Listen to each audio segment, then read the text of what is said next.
Madame la Consul Générale, Mesdames et Messieurs les conseillers consulaires, chers collègues, chers amis, c'est un immense plaisir de vous retrouver pour la célébration du 14 juillet dans cette résidence qui est la Maison des Français en Espagne, votre maison. Vous le savez, le 14 juillet, c'est avant tout l'occasion de célébrer les valeurs de fraternité et de solidarité qui sont le cœur battant de la République, le projet républicain qui doit nous rassembler, nous unir, dans le respect de chacun, et plus que jamais le centre de notre identité dans le contexte de l'effroyable guerre d'agression russe contre l'Ukraine, devant le regain de l'autoritarisme aux frontières de l'Union européenne et face à la montée des populismes au sein même de notre chère Europe, nous ne devons rien céder. À cet égard,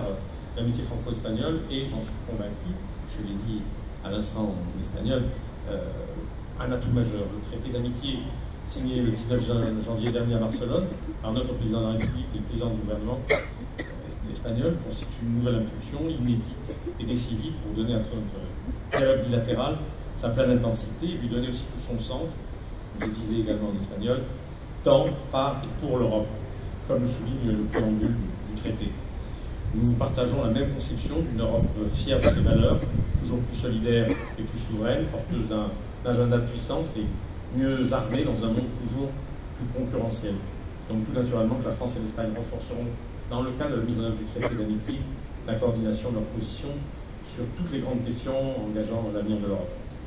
Du sommet bilatéral de Barcelone qui s'est réuni le 19 janvier dernier, je retiens également les avancées enregistrées au service de l'amélioration de la vie quotidienne de nos citoyens. Le ministre français et espagnol de l'Éducation a ainsi signé un texte destiné à renforcer les sections internationales espagnoles en France et mais aussi bien sûr les établissements d'enseignement français à l'étranger.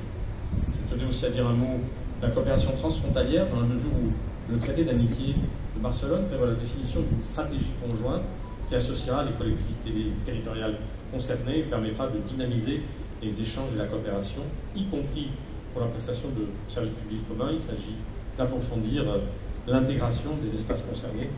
aux avant-postes de l'Europe du quotidien tout au long de la très longue frontière commune qui court entre nos deux pays.